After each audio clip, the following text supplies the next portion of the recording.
Hello friends, welcome to aptitude master class. Friends, आज हम ratio and proportion का third part cover करेंगे।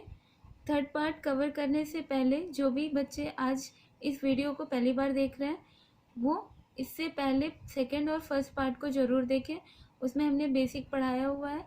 इस पार्ट को देखने से पहले आपको वो पार्ट देखना ज़रूरी है, तभी आपको ये पार्ट समझ में आएगा। ठीक है, तो उसे देखने के लिए आप डिस्क्रिप्शन बॉक्स में भी लिंक है, वहाँ से देख सकते हैं, या फिर आई बटन पे क्लिक करके भी आप वीडियो को देख सकते हैं। ठीक है, तो चलिए हम अपना क्वेश्चन स्टार्ट करते हैं। सेकेंड वीडियो में हमने क्वेश्चन नंबर 10 तक को सॉल्व किया था। आज हम क्वेश्चन नंबर 11 से क्वेश्चन सॉल्व करेंगे। तो हमारे पास क्वेश्चन है, if P ratio Q is equals to 9:11 and Q is to R is equals to 13 is to 15, then which of the following is P is to Q is to R। यहाँ पे आपसे इन तीनों का combined ratio पूछा जा रहा है। आपके पास तीनों का तीन अलग अलग रेशियो दिए हुए हैं। देखिए यहाँ पे P is to Q एक रेशियो है और एक Q is to R ratio है, और आपको इन तीनों को कंबाइन करके रेशियो पूछा जा रहा है। तो ऐसे क्वेश्चन को करने के लिए कुछ नहीं करना है, बहुत ही सिंपल मेथड है।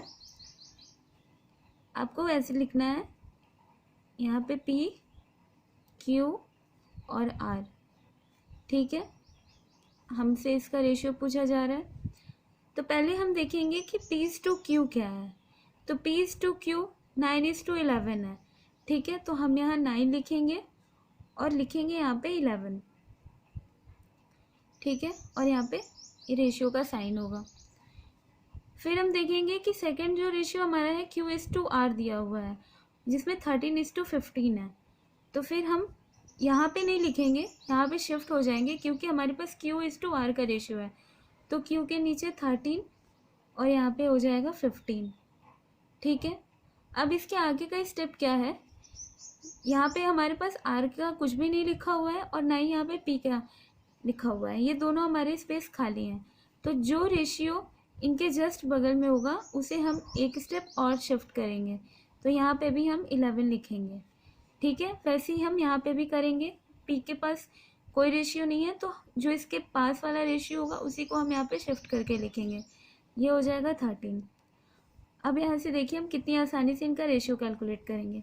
आपको कुछ नहीं करना है, इनको यहाँ पे मल्टीप्लाई कर देना है, इन दोनों को एक साथ, इनको एक साथ और इनको एक साथ। तो जब आप 19 का मल्टीप्लिकेशन 13 से करोगे तो आपका रेशियो आएगा, आपका आएगा नंबर 117। 13 को 11 से मल्टीप्लाई करोगे तो आएगा 143, और 11 को 15 से मल्टीप्लाई करोगे तो आएगा 165, और ये आपका आंसर आ गया। ठीक है, ऐसे हम रेशियो कैलकुलेट करते हैं। ऐसे हमारे पास अगर दो रेशियो दिए हुए हैं और तीन का कंबाइंड आंसर पूछा जा रहा है तो आपको ऐसे निकालना होगा। ठीक है, तो हमारा ऑप्शन ए सही हो जाएगा। ठीक है, हम और क्वेश्चन देखते हैं।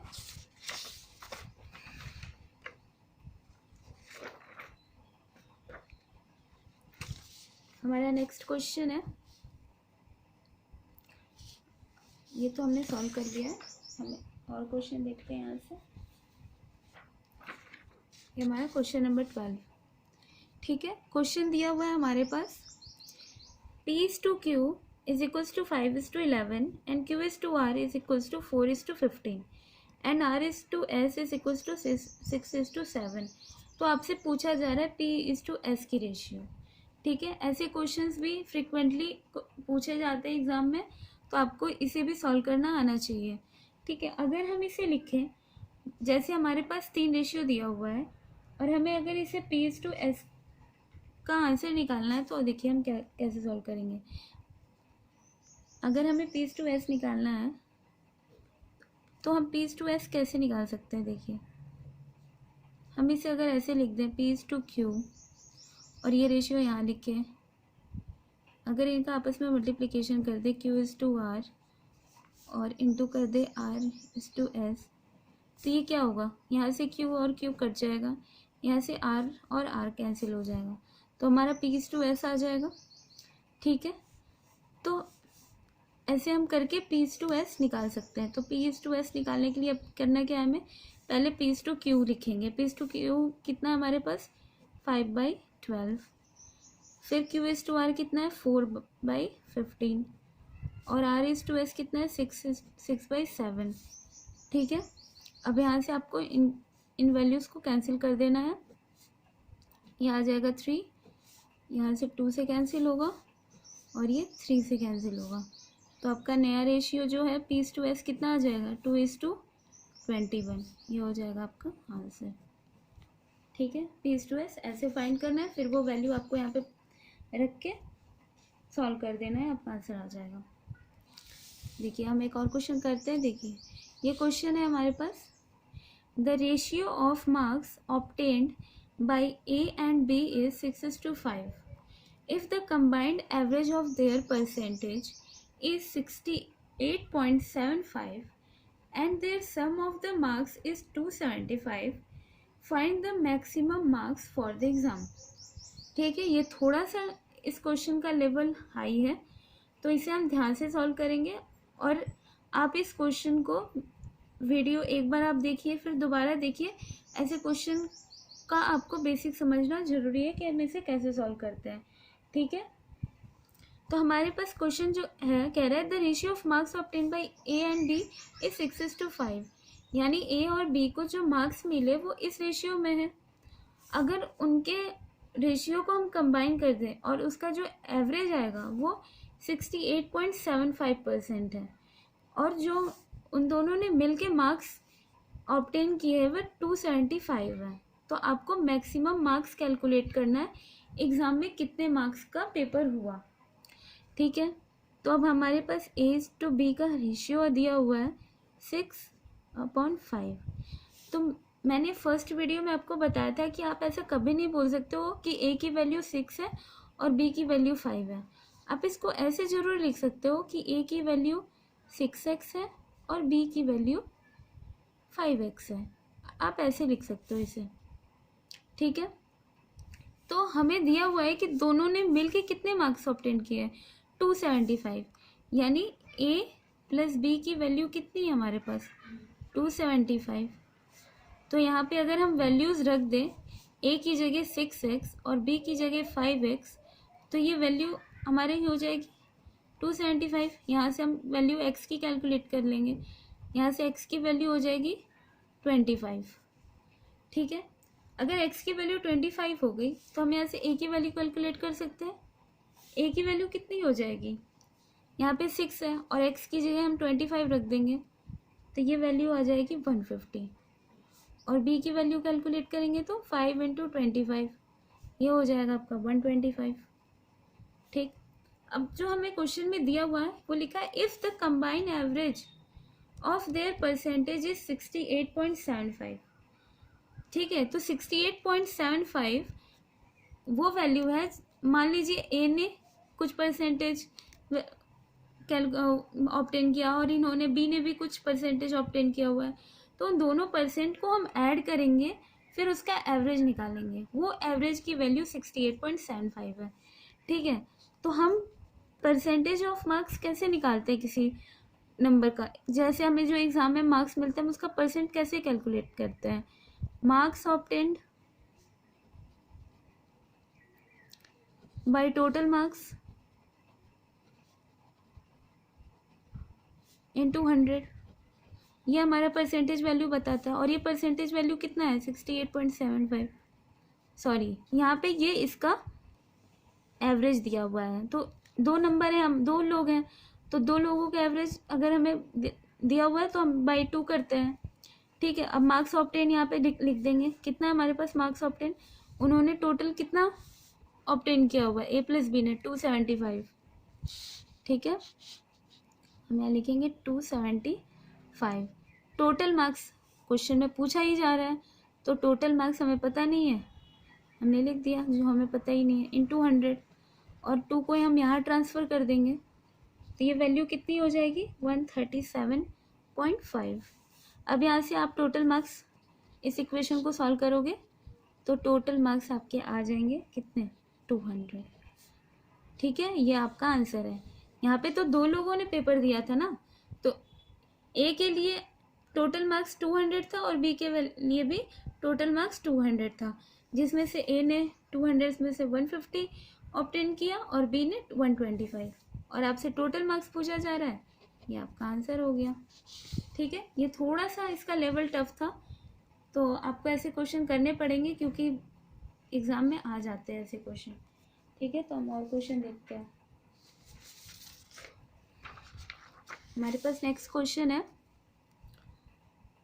₹432 इज डिवाइडेड अमॉन्ग 3 वर्कर्स। ठीक है, अब हमारे पास टोटल रुपीज़ कितना है 432, उसे 3 वर्कर्स में डिवाइड किया जा रहा है, ए बी एंड सी में, such that 8 times of A share, अगर हम ए का 8 टाइम्स शेयर का 8 टाइम्स करें तो वो बी के शेयर के 12 टाइम्स होगा, और बी का जो 12 टाइम्स शेयर है वो सी के 6 टाइम्स शेयर के इक्वल होगा।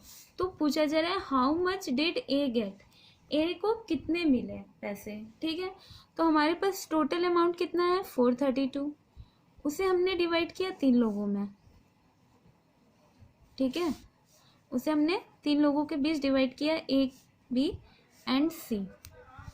अब हम यहाँ क्वेश्चन में देखें, हमारे पास कोई रेशियो नहीं दिया हुआ है, तो हम यहाँ से अब रेशियो निकालेंगे कैसे। देखिए बहुत इजी है, हमें दिया हुआ है कि 8 टाइम्स ऑफ ए शेयर, यानी ए को जितना मिला, हमें पता नहीं ए को कितना मिला, हमने मान लिया कि ए को ए ही शेयर मिला है, तो 8 times of A share is equals to 12 times B share, यानी बी के शेयर का 12 टाइम्स है, तो हमने 12 भी लिख दिया, और ये किसके इक्वल है 6 टाइम्स ऑफ शी शेयर।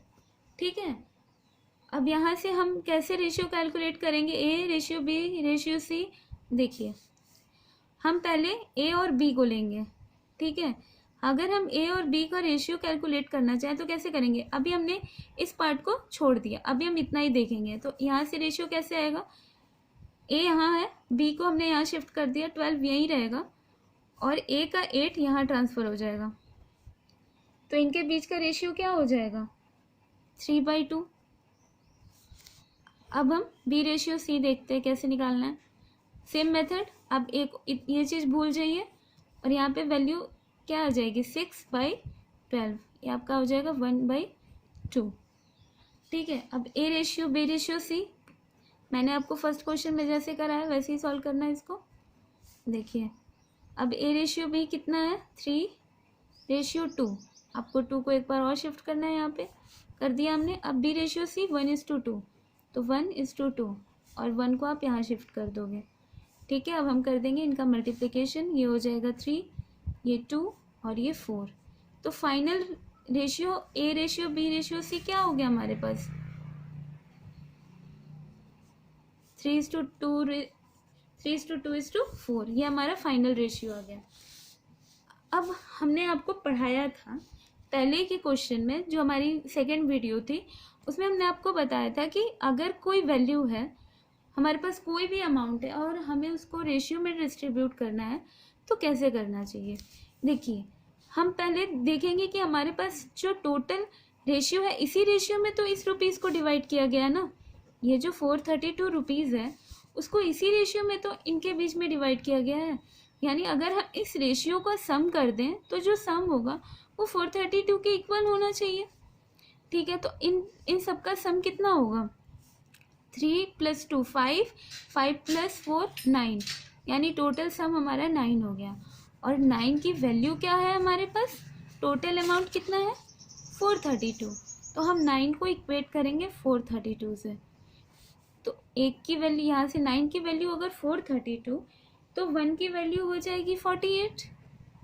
ठीक है, 1 की वैल्यू अगर 48, तो आपसे क्वेश्चन में किसकी वैल्यू पूछी जा रही है, how much did A get, A को कितने यूनिट मिले हैं 3 यूनिट, तो ए का कितना हो जाएगा 3 × 48, अगर एक यूनिट की वैल्यू 48 तो 3 यूनिट की वैल्यू 3 × 48, ये आपका आ जाएगा 144। ठीक है, यही आपका आंसर होगा, यानी ए को 144 रुपीज़ मिले हैं। ठीक है, चलिए हम नेक्स्ट क्वेश्चन करते हैं।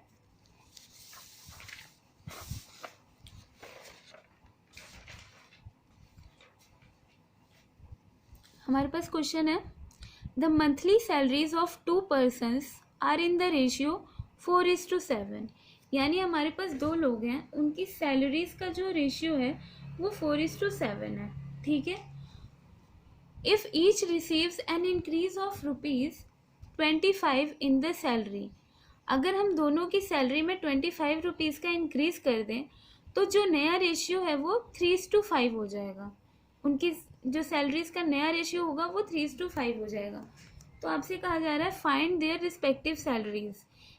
जब फाइंड देयर रिस्पेक्टिव सैलरीज ऐसा क्वेश्चन में लिखा रहे तो आपको नया सैलरी नहीं बताना है, आपको जो उनकी पुरानी सैलरी थी उसी की वैल्यू फाइंड करनी है। ठीक है, इसमें कंफ्यूज बिल्कुल नहीं होना है। हमें क्वेश्चन में जब भी ऐसा लिखा रहता है तो हमें प्रीवियस वैल्यू कैलकुलेट करनी है। ठीक है, तो अब देखते हैं हमारे पास जो 2 लोग हैं ए और बी, उनके बीच का जो इनकम रेशियो है 4:7 है। तो ठीक है, हमने मान लिया कि ए का 4x है और बी का 7x है। ठीक है, इतना हमने लिख लिया। अब कहा जा रहा है कि 4x में हमने ₹25 का इंक्रीज़ किया और 7x में भी अगर 25 रुपीज़ का इंक्रीज़ किया तो रेशियो नया जो आ गया इनके सैलरीज का वो 3:5 हो गया। ऐसे लिख लेना है। पुरानी रेशियो उसमें इंक्रीज़ कितने का हुआ? ₹25 का। अब जब ये इंक्रीज़ हुआ तो नया रेशियो जो हमारा बना वो 3:5 है। ठीक है, अब इस वैल्यू को आपको सॉल्व करना है। इस इक्वेशन को सॉल्व करके आप वैल्यू कैलकुलेट करोगे। 20x plus 125 is equals to 21x plus 75। आप जब इसको सॉल्व करोगे तो आपको x की वैल्यू मिल जाएगी 50। ठीक है, अब आपको बोला गया है फाइंड द रिस्पेक्टिव सैलरीज।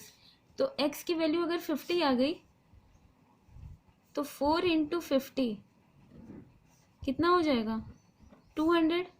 और इनकी वैल्यू कितनी हो जाएगी? 7 × 50 350। ये आपका आंसर हो जाएगा। आपने निकाल लिया इनकी रिस्पेक्टिव सैलरीज की वैल्यू। कितना इजी था। ऐसे ही बस आपको क्वेश्चन को सॉल्व करना है और परेशान नहीं होना है। ठीक है, देखिए क्वेश्चन नंबर 16। क्वेश्चन नंबर 16 में है A ratio B is equals to 1:2, B is to C is equals to 3:4 and C is to D is equals to 1:6। अब आपको यहाँ पे 4 वेरिएबल का रेशियो पूछा जा रहा है। हमने 3 वेरिएबल का तो सीख लिया पर अभी 4 वेरिएबल का तो नहीं सीखा है। चलिए निकालते हैं, कैसे निकालना पड़ेगा इसे। A ratio, B ratio, C ratio, D, आपको ये फाइंड करना है। आपने ऐसे लिख भी लिया। ठीक है, अब देखिए कि ए रेशियो पे क्या दिया हुआ है 1:2। आपने यहाँ 1:2 लिखा और 2 को शिफ्ट करते जाना है, सी के नीचे भी और डी के नीचे भी। फिर नेक्स्ट रेशियो में 3:4 है, आपने यहाँ 3 लिखा और यहाँ लिखा 4। अब 4 को इधर शिफ्ट करिए और 3 को इधर शिफ्ट करिए। ठीक है, उसके बाद आपके पास है C/D 1:6। तो आपने यहाँ लिखा 1:6 और आपको 1 को ही यहाँ पे शिफ्ट करते जाना है। अब फाइनल में आपको क्या करना है, इन सबका मल्टीप्लिकेशन। ठीक है, तो आपको 1 × 3 × 1 करेंगे तो 3 आएगा, 3 × 2 6, 4 × 2 8, 6 4 जो 24, 24 × 2 ये आपका वैल्यू हो जाएगा 48। ये आपका नया रेशियो आ गया और ये हो गया आपका आंसर। हमने ये भी सीख लिया कि अब 4 वेरिएबल का वैल्यू कैसे फाइंड करें। ठीक है, तो परेशान नहीं होना है। ऐसे वैल्यू अगर पूछी जाए तो ऐसे आपको निकाल लेना है इसे सॉल्व करके। जो वैल्यू नज़दीक हो उसे को ही हमें शिफ्ट करते जाना। अब जैसे ए के पास नहीं था तो हमने 3 को इधर शिफ्ट किया और डी के पास नहीं था तो उसके नियर बाई में 4 था तो 4 को हमने यहाँ पे शिफ्ट कर दिया। ऐसे वैल्यू कैलकुलेट करनी है। ठीक है, आप क्वेश्चन नंबर 17 देखते हैं। यहाँ पे दिया हुआ है कि the ratio of the incomes of A and B is 5:4। यानी 2 लोग हैं, उनकी इनकम का रेशियो है 5:4। ठीक है, and the ratio of there expenditure is 3:2। अब यहाँ पे हमारे पास इनकम एंड एक्सपेंडिचर का क्वेश्चन आ गया और उनके एक्सपेंडिचर का रेशियो क्या दिया हुआ है 3:2। If B saves 1/3 of his income, B ने अपनी इनकम का 1/3 सेव कर लिया, तो find the ratio of their saving, तो आपको उनकी सेविंग का रेशियो बताना है कि कितना होगा। ठीक है, तो पहले तो एक फॉर्मूला होता है, इनकम माइनस सेविंग, सेविंग कहिए या फिर एक्सपेंडिचर भी कह सकते हैं। Income minus saving is equals to expenditure, ये भी आप कह सकते हैं, या फिर आप इसे ऐसे भी लिख सकते हैं, income minus expenditure is equals to saving, ये भी आप लिख सकते हो। जो दो हमारे पास लोग हैं उनकी रेशियो इनकम की दी हुई है, एक्सपेंडिचर की दी हुई है, सेविंग की रेशियो हमसे पूछी जा रही है। तो देखिए मैं आपको बहुत आसान तरीका बता रही हूँ इसे कैसे सॉल्व करना है। आपको लिखना है यहाँ पे इनकम, यहाँ लिखना है यहाँ लिखना है एक्सपेंडिचर, और यहाँ लिखना है सेविंग। ठीक है, अब जो दो लोग हैं वो यहाँ है ए और बी। अब ए का इनकम कितना है, ए का इनकम है 5 और इनका है 4। ठीक है, हमने लिख लिया 5 और यहाँ 4। ठीक है, अब हमारे पास एक और लाइन दी हुई है कि ए बी जो है अपनी इनकम का 1/3 सेव कर लेता है। ठीक है, अब अगर हमने इस 4 का 1/3 किया तो हमारी जो वैल्यू कुछ आएगी वो फ्रैक्शंस में आने लगेगी, और पॉइंट में जब वैल्यू आएगी तो हमें आगे क्वेश्चन सॉल्व करने में बहुत प्रॉब्लम होगी। ठीक है, तो हम कुछ ऐसा कन्वीनियंट सा वैल्यू इसको इन दोनों को बना दें ताकि रेशियो भी ना चेंज हो और हम क्वेश्चन भी आसानी से सॉल्व कर लें। तो अगर मैं यहाँ पे 3 से मल्टीप्लाई कर दूँ तो ये हो जाएगा 12, और 12 जो है वो ईजिली 3 से डिवाइड हो जाएगा। तो अगर मैंने यहाँ पे 3 से मल्टीप्लाई किया तो यहाँ पे मुझे 3 से मल्टीप्लाई करना पड़ेगा, तो ये हो जाएगा 15 और ये हो जाएगा 12। ठीक है, अब अगर मैं 12 का 1/3 करूँ तो कितना आएगा आंसर, यहाँ पे सेविंग आ जाएगी 4। ठीक है, तो एक्सपेंडिचर कितना होगा, 12 इनकम था उसमें से सेविंग अगर हमने 4 किया है तो एक्सपेंडिचर हमने 8 किया होगा, यही किया होगा ना। ठीक है, और हमारे पास एक्सपेंडिचर का रेशियो भी दिया हुआ है, वो रेशियो है 3:2, यानी कि जो बी ने एक्सपेंड किया है वो 2 है, तो 2 की वैल्यू अगर 8 है, हमने यहाँ पे तो 2 की जगह 8 लिखा है, यानी 2 की वैल्यू हमने 8 की तो 1 की वैल्यू 4 हो जाएगी, तो 3 की वैल्यू कितनी हो जाएगी, यहाँ पे हमें 4 के साथ मल्टीप्लाई करके लिखना पड़ेगा, 12 हो जाएगा। ठीक है, तो हमने यहाँ पे एक्सपेंडिचर लिख दिया। अब हमें सेविंग यहाँ से कैसे निकलेगा, इनकम माइनस एक्सपेंडिचर, तो ये हो जाएगा 3। अब लीजिए हमारा रेशियो आ गया सेविंग का 3:4, ये आपका आंसर हो गया। ठीक है, मैं एक बार और आपको समझाती हूँ। हमारे पास इनकम का रेशियो था और एक्सपेंडिचर का, हमें सेविंग निकालना था। जब हमने देखा कि हमारे पास जो इनकम का रेशियो है वो हमारे बी के सेविंग से मैच नहीं हो रहा है, अगर हम उसको डिवाइड करते तो हमारी वैल्यूज पॉइंट में आती और आगे सॉल्व करने में प्रॉब्लम होता, तो हम यहाँ पे कन्वीनियंट वैल्यू ले सकते हैं। हम तभी उस वैल्यू को ले सकते हैं जब हम दोनों रेशियो में उसी से इंक्रीमेंट करें या फिर उसी से डिक्रीमेंट करें, ये रेशियो चेंज नहीं होना चाहिए। तो हमने यहाँ पे 3 से मल्टीप्लाई कर दिया ताकि वो 3 से ईजिली डिवाइड हो जाए, तो हमने जब डिवाइड किया तो हमारे यहाँ पे वैल्यू आया 4। अब यहाँ पे 12 है, यहाँ 4 है। अब हमें यहाँ पे एक्सपेंडिचर लिखना है कि कितना है, तो हमने 12 में से 4 को सब्ट्रैक्ट किया तो हमारा एक्सपेंडिचर आया 8, और हमारे पास ऑलरेडी एक्सपेंडिचर का रेशियो दिया हुआ है 3:2, और 2 जो है वो बी का एक्सपेंडिचर था और बी के जगह तो हमने 8 लिख दिया, तो 2 की वैल्यू अगर 8 हो गई तो 1 की वैल्यू 4 होगी। अब 4 को आपको इस 3 से मल्टीप्लाई करके यहाँ पे लिखना होगा क्योंकि आपने यहाँ पे वैल्यू चेंज कर दिया है, ये वैल्यू 12 हो जाएगी, और यहाँ 15 यहाँ 12, तो नया आपका सेविंग क्या हो जाएगा, 3 हो जाएगा। यानी आपका जो नया रेशियो जो आपका सेविंग का रेशियो आया है वो 3:4 होगा, ये आपका आंसर हो गया। ठीक है, ऐसे ही आपको क्वेश्चन ढेर सारे इनकम एंड एक्सपेंडिचर पे रेशियो पे बेस्ड क्वेश्चन सॉल्व करने हैं। ठीक है। देखिए एक हमारा क्वेश्चन, नेक्स्ट क्वेश्चन है ये हमारा, some apples are to be distributed among some boys, ठीक है, if 8 more apples are available each boy get 4 apple, ठीक है, मतलब कुछ एप्पल थे, हमने उसे कुछ लड़कों के बीच में डिस्ट्रीब्यूट किया और कहा जा रहा है कि अगर जितने एप्पल हैं हमारे पास, अगर उसमें 8 more एप्पल आ जाए तो हमारे हर लड़के को 4 एप्पल मिलेंगे, ठीक है। फिर आगे कहा जा रहा है if 2 less apples are available, अगर जितने एप्पल हैं उसमें से 2 एप्पल अगर कम हो तो हर एक लड़का 3 एप्पल पाएगा, ठीक है। तो how many apples are available, total कितने एप्पल्स अवेलेबल हैं, ये आपसे क्वेश्चन में पूछा जा रहा है। देखिए इसे करने का सबसे आसान तरीका, हमने एप्पल को मान लिया, टोटल एप्पल हमारे पास x है और टोटल बॉयज़ जो है वो y है, हमें ना बॉयज़ पता है ना एप्पल पता है, तो अगर एप्पल को तो ही हम बॉयज़ में डिस्ट्रीब्यूट कर रहे हैं ना, तो कितने एप्पल्स मिले हैं बॉयज़ को वो हमें बताया गया है कि एप्पल कितने ज़्यादा हो जाए तो बॉयज़ को 4 एप्पल मिलेंगे।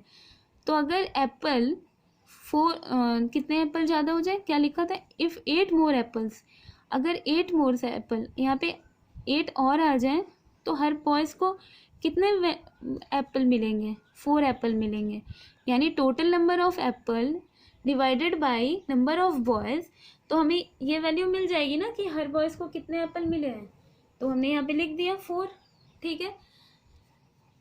इस इक्वेशन को फर्दर हम थोड़ा सा सॉल्व कर लेंगे, ठीक है।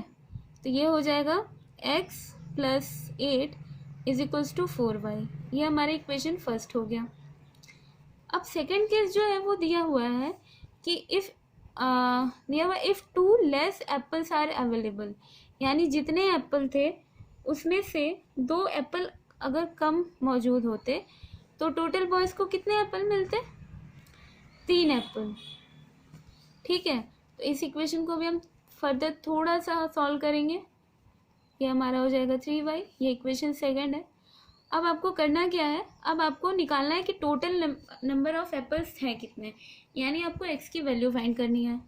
अब x की वैल्यू फाइंड करने के लिए आप क्या करेंगे, इक्वेशन फर्स्ट ऐसे इक्वेशन सेकंड को सब्ट्रैक्ट कर दीजिए, ठीक है, subtract equation second from first, तो ये क्या हो गया वैल्यू, यहाँ पे आपने लिख लिया 4y x माइनस 2 बराबर 3y, आप इसे जब सब्ट्रैक्ट करोगे तो ये हो जाएगा y और ये हो जाएगा 10 और ये आपका x कैंसिल हो जाएगा यहाँ से। तो अगर y की वैल्यू 10, तो आप किसी भी इक्वेशन में पुट कर दो इस वैल्यू को, इक्वेशन फर्स्ट में इस वैल्यू को पुट कर दो, ठीक है। तो y की वैल्यू अगर 10 है, इक्वेशन फर्स्ट में हमने पुट किया, तो y की वैल्यू 10, तो ये हो जाएगी वैल्यू 40 और x की वैल्यू यहाँ से आ जाएगी 32, यानी टोटल नंबर ऑफ एप्पल्स आपके पास इतने थे और ये हो गया आंसर, ठीक है। देख लीजिए कितनी आसानी से क्वेश्चन सॉल्व हो रहा है, कोई दिमाग नहीं लगाना है, बस सिंपल जो आपने बेसिक पढ़ा हुआ है वही काम आ रहा है यहाँ पे, ठीक है। और हम क्वेश्चन देखते हैं, हमारा नेक्स्ट क्वेश्चन है, आई हैव 1 रुपी कॉइन, 50 पैसे कॉइन एंड 25 पैसे कॉइन, ठीक है। आपके पास 1 रुपये का कॉइन है, 50 पैसे का और 25 पैसे का कॉइन है। The number of coins are in the ratio 2.5:3:4, इस रेशियो में अवेलेबल है कॉइन्स, ठीक है। If the total amount with me is 210, यानी उनके पास जो टोटल अमाउंट है वो ₹210 है। फिर कह रहा है आपसे find the number of 1 rupee coins, तो टोटल 1 रुपये के कितने कॉइन्स हैं ये आपसे पूछा जा रहा है, ठीक है। ये 1 रुपीज़, ये 50 पैसे और ये 25 पैसे, ठीक है। अगर आपको 1 रुपीज़ को फ्रैक्शन में लिखना हो तो अब क्या लिखोगे, 1 रुपीज़ ही लिखोगे, 1 ही लिखोगे। अगर इसे आपको रुपीज़ में लिखना होगा तो 1/2 लिखोगे, और 25 पैसे को तो आप 1/4 लिखोगे। आप इसको आगे एलसीएम लेके सॉल्व कर दो, 2 और 4 का एलसीएम लोगे तो 4 आएगा। यहाँ पे हम एलसीएम लेंगे तो ये हो जाएगा रेशियो 4, और ये हो जाएगा 2, और ये हो जाएगा 1। यानी जो इनके फेस वैल्यू का रेशियो है इसे हम फेस वैल्यू कहते हैं। फेस वैल्यू का जो रेशियो 4:2:1 है, ठीक है। आपने ये वैल्यू देखा होगा कभी कि face value into number of coins is equals to amount होता है, ठीक है।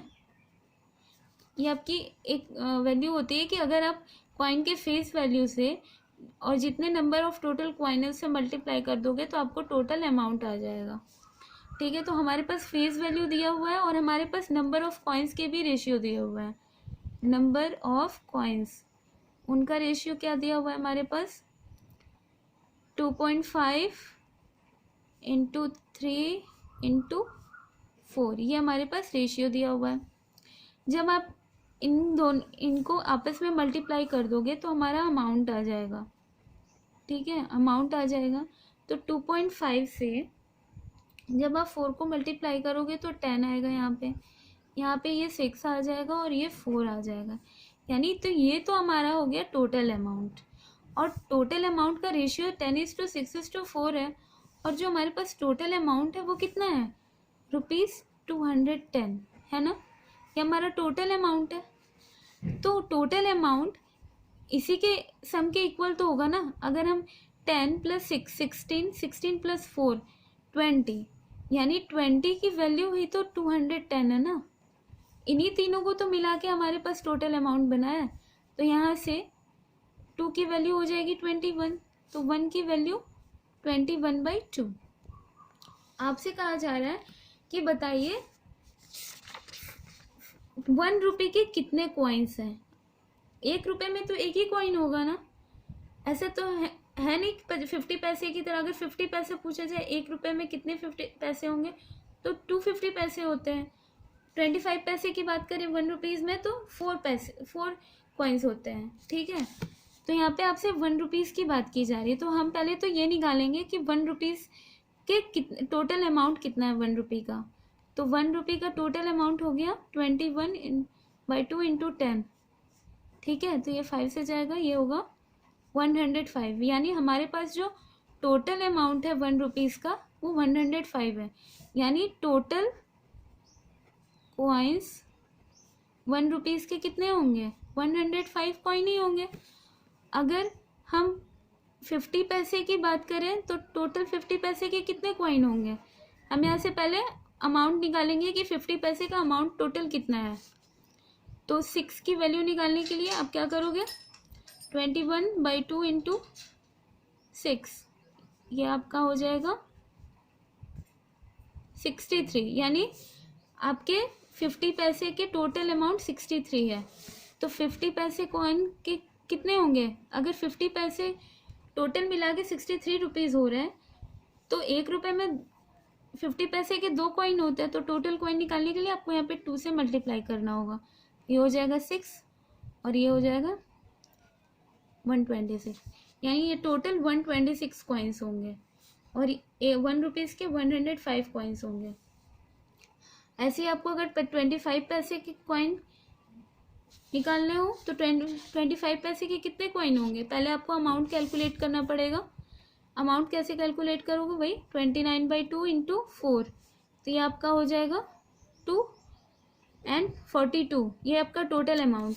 तो टोटल अमाउंट 42 और 1 रुपीज़ में 25 पैसे के 4 कॉइन्स होते हैं, तो इंटू 4 करना पड़ेगा, तो ये हो जाएगा 16, यानी टोटल 168 कॉइन्स होंगे, ठीक है। ये आपका आंसर हो गया। वैसे हमसे 1 रुपीज़ का ही पूछा है तो हमारा आंसर आ चुका है 105। ऐसे आपको सॉल्व करना है क्वेश्चन। कॉइन्स पे बेस्ड हम बहुत सारे आगे भी क्वेश्चन करेंगे। पहले हम और भी अब नेक्स्ट वीडियो में हम दूसरा टॉपिक स्टार्ट करेंगे। ये हमारा रेशियो एंड प्रपोर्शन का लास्ट वीडियो है। बट इसके आगे आने वाले वीडियोस में भी हम रेशियो एंड प्रोपोर्शंस के क्वेश्चन लेंगे। ऐसा नहीं है कि अब हम रेशियो एंड प्रोपोर्शन के क्वेश्चन सॉल्व नहीं करेंगे। ठीक है, तो ये हमारा लास्ट क्वेश्चन है। देखिए, a student get an aggregate of 60% marks in 5 subject in the ratio 10:9:8:7:6 if the passing marks are 50% of the maximum marks, ठीक है, and each subject has the same maximum marks, in how many subject did he pass the examination? अब question में कहा जा रहा है कि student ने एग्रीगेट 60% मार्क्स लाए हैं 5 सब्जेक्ट में, और जो उनको 5 सब्जेक्ट में जो टोटल मार्क्स मिले हैं उनका रेशियो हमारे पास दिया हुआ है, और टोटल एग्रीगेट परसेंट मार्क्स उनको 60% मिला हुआ है। कहा जा रहा है कि if the passing marks are 50% of the maximum marks, total जो मैक्सिमम मार्क्स है उसका 50% ही पासिंग मार्क्स है, and each subject has the same maximum marks, और सारे सब्जेक्ट का सेम ही मैक्सिमम मार्क्स है। ठीक है, तो कहा जा रहा है कि in how many subject did he pass the examination, कितने सब्जेक्ट्स में उसने एग्ज़ाम को पास किया और कितने सब्जेक्ट में वो फेल हो गया। ठीक है, तो इसे कैलकुलेट करने के लिए देखिए बहुत ही सिंपल तरीका है। ये आपको थोड़ा सा टफ लग रहा होगा, पर देखिए हम सॉल्व करते फिर आपको ये बहुत ईजी लगेगा। हमारे पास जो रेशियो है 10:9:8:7:6 यही दिया हुआ है। अब मैक्सिमम मार्क्स हमें पता नहीं है। अगर हम मैक्सिमम मार्क्स मान लेते हैं कि 100 हो, ठीक है, हमने मान लिया कि 100 यहाँ भी 100, सारे सब्जेक्ट में तो सेम ही मैक्सिमम मार्क्स है, तो हमने सब में 100 मान लिया। ठीक है, और उन्होंने एग्रीगेट, पहले हम देख लेते हैं कि टोटल मैक्सिमम मार्क्स ऐड करके कंप्लीट कितने मार्क्स का एग्ज़ाम हुआ है देख लेते हैं। यहाँ पे 100, तो 1 2 3 4 5 सब्जेक्ट है, तो टोटल 500 हो गया। यानी हमारा जो टोटल मार्क्स के जो पेपर हुए वो 500 मार्क्स के हुए, और उन्होंने कितने लाए हैं 60%, यानी अगर 60% ऑफ 500 अगर हम कैलकुलेट करें तो ये वैल्यू कितनी आएगी। 500 का 60% कैसे कैलकुलेट करेंगे, 60/100 इंटू 500, ये वैल्यू आ जाएगी आपकी 300। अब देखिए हमें प्रॉब्लम क्या होने वाली है यहाँ पे।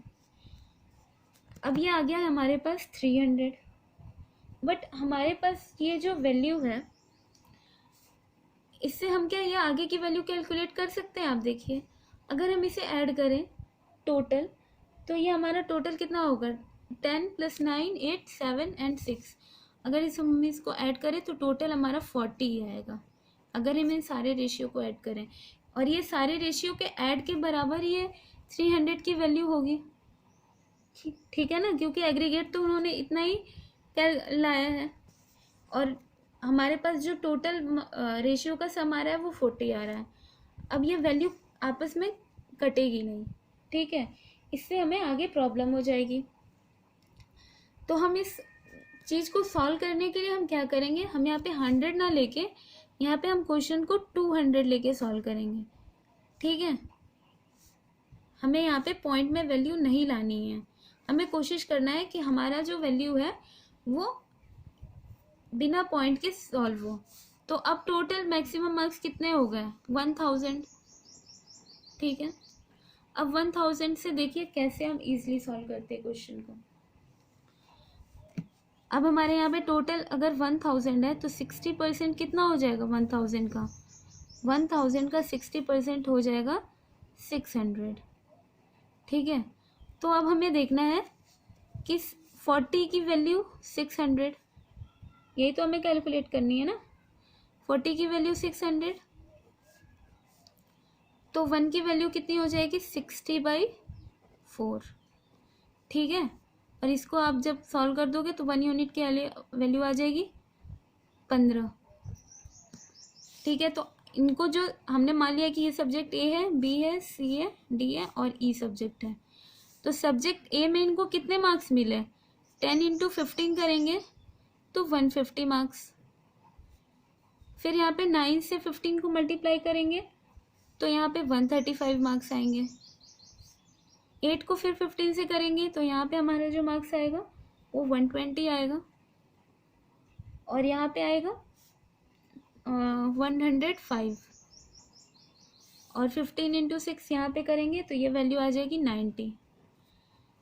ये तो इनके मार्क्स ऑब्टेन आ गए कि ए ने 150 मार्क्स लाया है 200 में से, बी ने इतने, सी ने 120, डी ने 105 और ई ने 200 में से 90 इनका वैल्यू है ऑब्टेन मार्क्स का।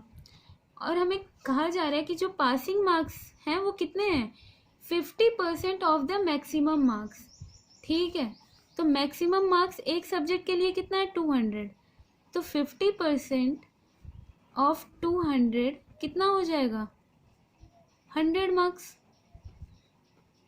यही तो आपका पासिंग मार्क्स हुआ ना। कहा जा रहा है ना कि 50% of the maximum marks, if the passing marks are 50% of the maximum marks. तो अगर मैक्सिमम मार्क्स का 50% पासिंग मार्क्स है तो 100 मार्क्स हमारा पासिंग मार्क्स है। तो कितने सब्जेक्ट में वो पास हो गए, इसमें तो 150 है, इसमें पास हो गए, इसमें भी हो गए, इसमें भी, बट यहाँ पे वो फेल हो गए। तो यहाँ पे क्वेश्चन लिखा हुआ है in how many subject did he pass the examination. तो कितने सब्जेक्ट में पास हो गए वो, 4 सब्जेक्ट्स में। आपको यहाँ पे 4 सब्जेक्ट ऑप्शन में दिया होगा, आपको वहाँ पे टिक कर देना है और यही आपका आंसर है। ठीक है, अब इतने सारा क्वेश्चन करके आपको थोड़ा सा लग रहा होगा कि अब आपको रेशियो एंड प्रपोर्शन करने में आसानी हो रहा है। तो अगर आपको ये वीडियो पसंद आया हो और आपको ऐसा लगता है कि आपने इस वीडियो से थोड़ा बहुत भी सीखा है तो प्लीज़ हमारे वीडियो को लाइक कीजिए, हमारे चैनल को सब्सक्राइब कीजिए। Thank you.